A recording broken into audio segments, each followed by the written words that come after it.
So hello everybody, we are beginning with heat in this current segment.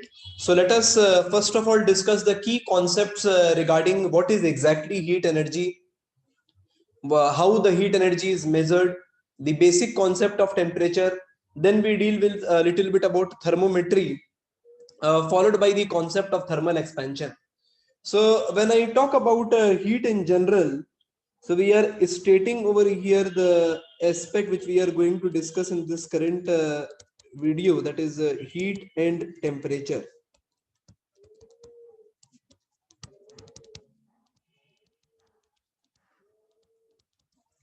So we begin with stating out certain facts which are necessary for us to remember and understand before we begin with the core concept of heat energy. So what is exactly heat energy? So if I talk in accordance with the kinetic theory, so we state it in this way that whenever we talk about a particular system or a body, that particular system or a body is consisting of a large number of molecules. If I talk about the air chamber, or right now if I talk about this particular room, so a lot of air molecules which is surrounding me in this room are constantly colliding with me or with the walls of the container, and those collisions is giving me a sense of pressure and temperature. These collisions are giving me a sense of pressure and temperature. So when I talk about heat energy, we state about it in the first statement that it is a form of energy. So we say that heat is a form of energy. And when I talk about temperature, we say temperature is defined as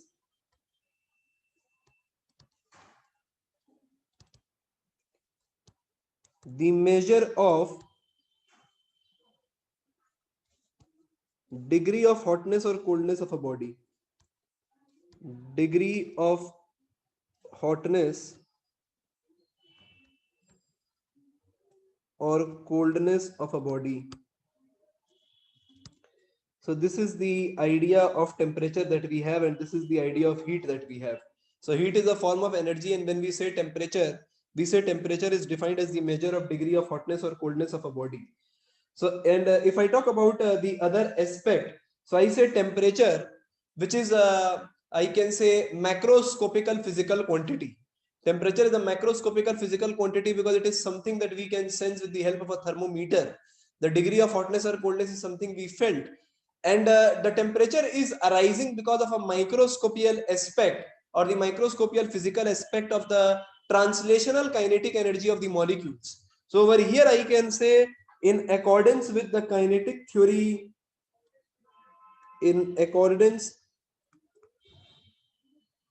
with the kinetic theory,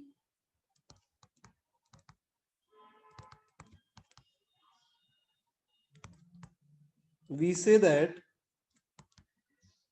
the kinetic energy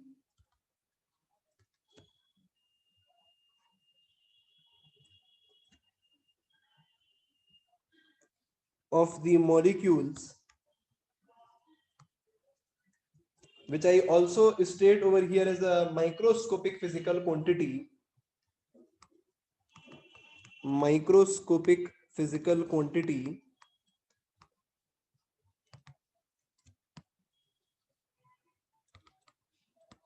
is responsible for, or I can say directly proportional, is responsible for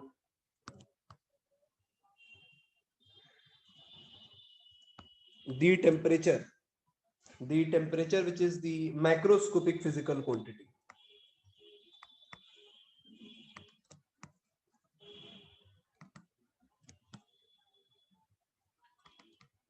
Now if I talk about the other aspect about it, so the other aspect about it is very clear. So temperature is also one of the 7 fundamental quantities. So over here I don't have to explain you much about it, that in order to define temperature we do not use mass, length, time or anything as such, because it is a fundamental physical quantity in itself. So it is defined in terms of itself, and over here I have already established that temperature is basically the reason, or basically I can say the macroscopic aspect of the microscopic translational kinetic energy of the molecules. Over here it should be mentioned that the translational kinetic energy of the molecules are discussed, and over here I can state this formula as well, that E equals 3 by 2 RT. So we will be reading about this in KTG. So E proportional to T is something that is established over here, that we have established E proportional to T over here. So the next thing that we discuss about over here is the concept as to from where heat comes in. Who is the source of heat? When you talk about the source of heat, we say that something which is at a higher temperature, and the recipient of the heat is something which is at a lower temperature. So as a result of which the heat energy is flowing from a body at a higher temperature to a body at a lower temperature, or basically I can say that energy is transferred from the higher energy source to the lower energy sink, or a higher energy reservoir to the lower energy recipient. So these are the ways by which we can express the concept of heat and temperature combined. So over here in this particular aspect, I am talking about the scales of temperature. So I'm basically discussing about the device which is responsible for the temperature measurement. So we say thermometer. So a thermometer is a device that measures temperature. So now over here we are going to discuss about it. How does it measures temperature? What the construction is like? What are the points that we define while studying a thermometer? So the first thing that I'm doing is I'm talking about the construction of a thermometer. So in order to discuss the concept of the construction of a thermometer, so this is a glass tube which I have drawn, and the other end of the glass tube is having a bulb at its end. So we are having a bulb at its end, and this is filled with mercury. So we have filled mercury over here.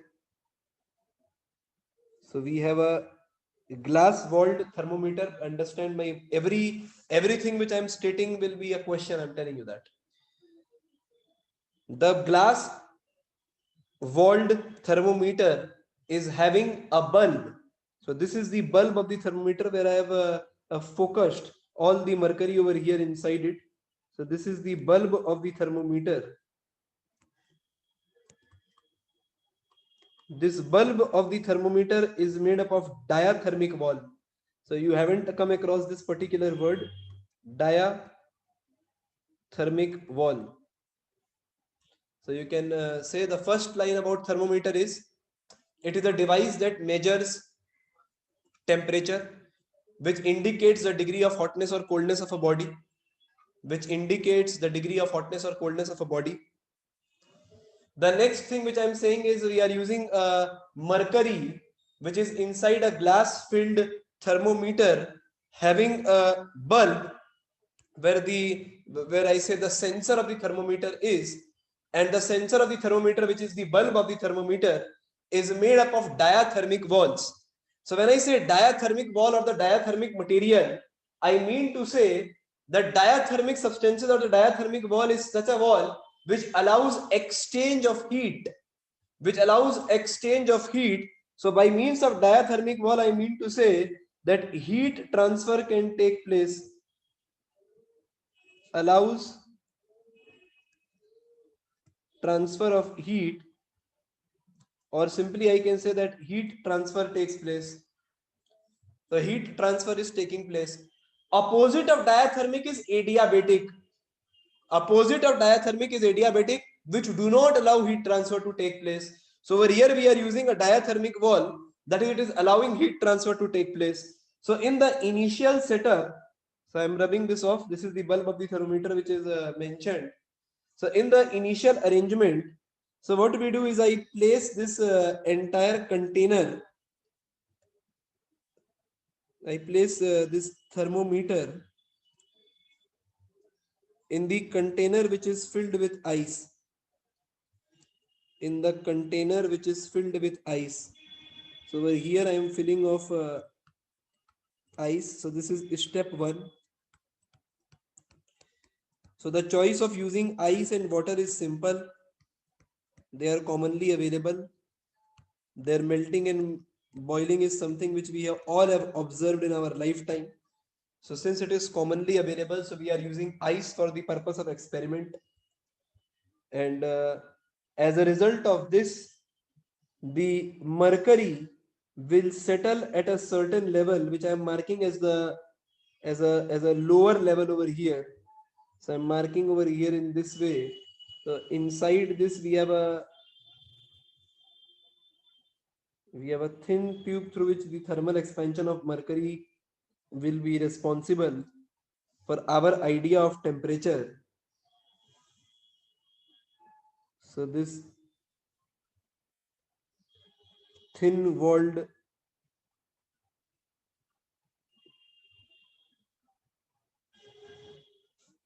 aspect in between is responsible for our idea of temperature. So initially I can say the moment we start this aspect, we see that the mercury is concentrated at this lower point, and this lower point is marked as 0 degrees Celsius by Celsius himself when he was designing his thermometer. It was marked as 32 degree Fahrenheit when he was designing his thermometer, and it was marked as 273 Kelvin when Kelvin was making his thermometer. So over here, I can also say that it is basically indicating the freezing point, or I can also say that I can call this as a lower fixed point. So we say that it is lower fixed point. Lower fixed point. Now post this, so these are the centigrade doesn't give any reason behind selecting a 0. Fahrenheit doesn't give any reason behind selecting a 32 degree Fahrenheit. Lord Kelvin gave a reason that 273 Kelvin. About this, we are talking about absolute zero. So this is a very interesting part over here, that 0 degrees Celsius was selected for convenience, that we start counting from 0. So we take it from 0 to 100. Fahrenheit gave no reason for selecting 32 degree Fahrenheit, but Lord Kelvin said that about the higher end of the temperature, there is no limit.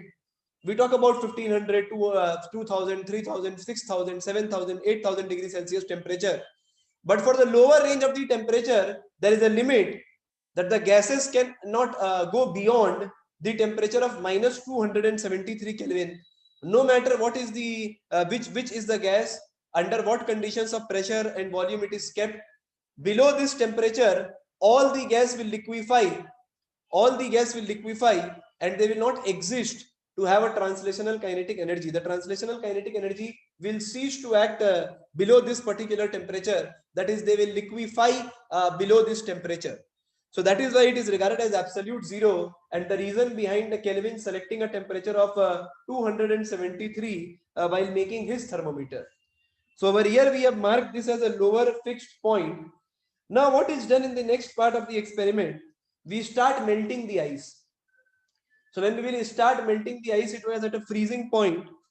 So for a considerable span of time, even though the ice will start melting, there will be no temperature rise observed by the thermometer. There will be no temperature rise observed by the thermometer. Kindly note this very well. There will be no temperature rise by the thermometer, as the conversion of ice is taking place to water, which is also at 0 degrees Celsius. And this process is what we have regarded as melting all our life. All our life we have considered this as melting. So during the course of melting, even though ice is absorbing heat energy, but the heat energy is not allowing the temperature in this thermometer to rise. It is a very interesting part over here. Even though heat energy is transferred, there is no considerable rise in the temperature. The reason behind this is, so as I already stated, that the temperature is responsible because of the kinetic energy of the translational kinetic energy. So over here, when heat energy is transferred, the energy is stored in the form of potential energy of the molecules. So initially, when we talk about solid, we talk about this particular arrangement. where the molecules are tightly packed. So these molecules are tightly packed. Now what happens is, on heating, the molecules will start moving randomly and will acquire certain kinetic energy. So the energy imparted is stored in the form of potential energy. Is stored in the form of potential energy. That is, the energy imparted is absorbed by the molecules in moving far from each other. And after that, when further heat energy is given to the system, they will start acquiring more amount of kinetic energy. And as a result of which, they will start undergoing a motion in a random way. And as a result of which, the temperature will start rising again. So it is important to note, be it a case of boiling or be it a case where we have discussed about the melting or freezing, what exactly happens is the temperature stays at a lower fixed point, which is marked as 0 degrees Celsius, which is marked as 32 degree Fahrenheit, or which is marked as 273 Kelvin temperature. And the heat energy imparted to it for a considerable span of time is stored in the form of potential energy, and there is no visible temperature rise taking place. That is why it is also called as hidden heat, which is concept of latent heat. The word latent is coming from the word hidden, so it is also example of hidden heat or latent heat. So after this, what happens is, when more heat energy is imparted, the molecules will start acquiring more kinetic energy. Due to the more kinetic energy which they have acquired, they will collide with the bulb of the thermometer more randomly, more rapidly, as a result of which the energy will be transferred to the bulb of the thermometer and they will start showing thermal expansion. So thermal expansion will initiate, and over here I state it in this way, that because of this, the level of the mercury in this tube will start rising. The level of mercury in this tube will start rising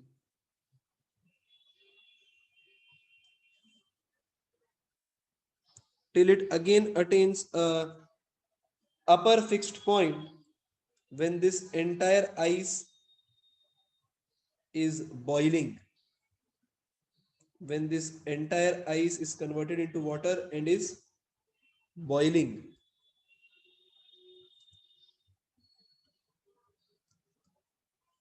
So this entire ice got converted into water and is boiling. So this upper end of the temperature, this is marked as upper fixed point. This is marked as upper fixed point, and the temperature over here was designated as 100 degrees Celsius by centigrade, 218, 212, sorry, degree Fahrenheit by Fahrenheit, and 373 Kelvin by Kelvin. So this was that was done, and the length segment between these two ends is, suppose say we take as L, which is the length segment between the lower fixed point and the upper fixed point of the thermometer. So we have a lower fixed point and then we have upper fixed point. This upper fixed point is denoted as 100 degrees Celsius by centigrade himself, by 212 by Fahrenheit, and 373 by Kelvin. So over here I can say that Celsius divided this aspect into 100 equal divisions.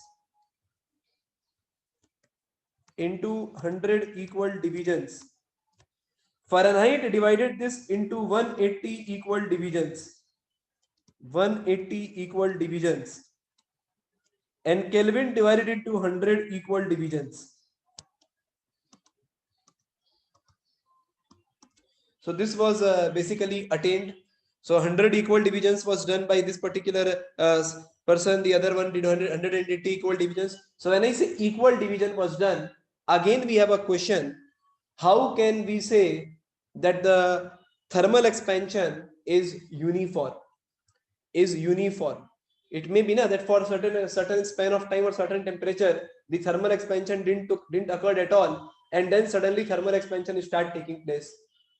So at till that considerable span of time, we may not say that there is a uniformity in the rise of temperature, the uniformity in the thermal expansion of mercury, which is the indication of temperature.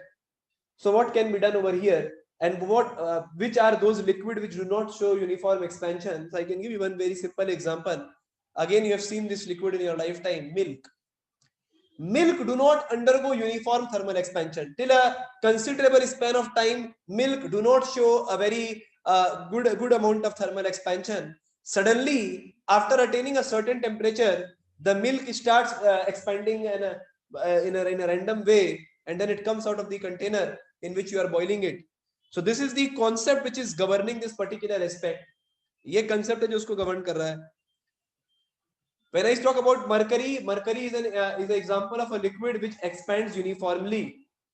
But when I talk about the other liquid, which I talk about milk, it do not expand uniformly. So the choice of thermometric fluid is to be such that it shows a considerable expansion when subjected to heat energy, and it shows a uniform expansion throughout the temperature zone, so that the scale can be calibrated in an equal fashion. So the scale are calibrated uniformly. So over here the scale is calibrated uniformly, and then we have attained the upper fixed point over here.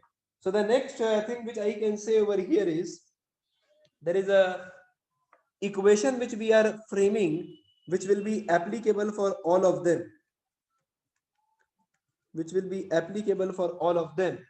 So we have a upper fixed temperature, and then we have a lower fixed temperature, and there will be a random temperature which is measured by one particular scale.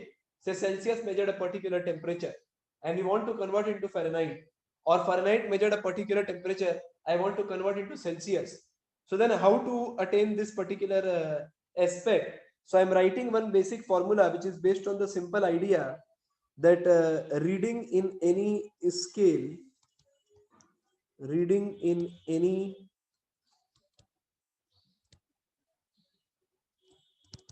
thermometric scale minus the lower fixed point divided by upper fixed point minus lower fixed point is a constant. So this is a constant. So this is something which must be kept in mind, that reading at any temperature of any thermometric scale minus lower fixed point upon the upper fixed point minus lower fixed point is a constant. So basically what we have done is we have divided the upper fixed point and lower fixed point into certain divisions. So over here, if I frame this expression, so I am converting this equation in this particular way.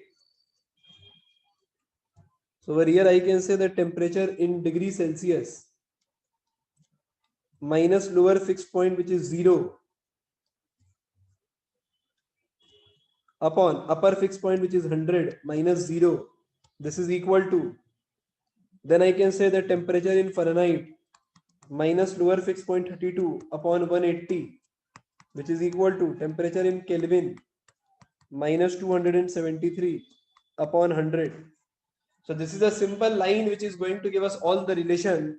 So over here I can write that C by 5 equals F minus 32 by 9, which is equal to K minus 273 by 5. So this statement in itself is enough for us to do any calculation based on these three scales. Now, apart from this, if some problem is asking, some Tom, Dick, and Harry made his own thermometer, and then he want to convert his reading into the degree Celsius or degree Kelvin. So you can use this relation: reading in any thermometric scale or reading at any temperature minus lower fixed point divided by the number of divisions, that is the upper fixed point minus lower fixed point, is a constant. So over here the concept is simple, that the length of thermal expansion which occurred between the lower fixed point and upper fixed point is same for all the scales. So this basic concept is governing this working formula, which we have deduced as C by 5, which is equal to F minus 32 by 9, or which is written as K minus 273 by 5.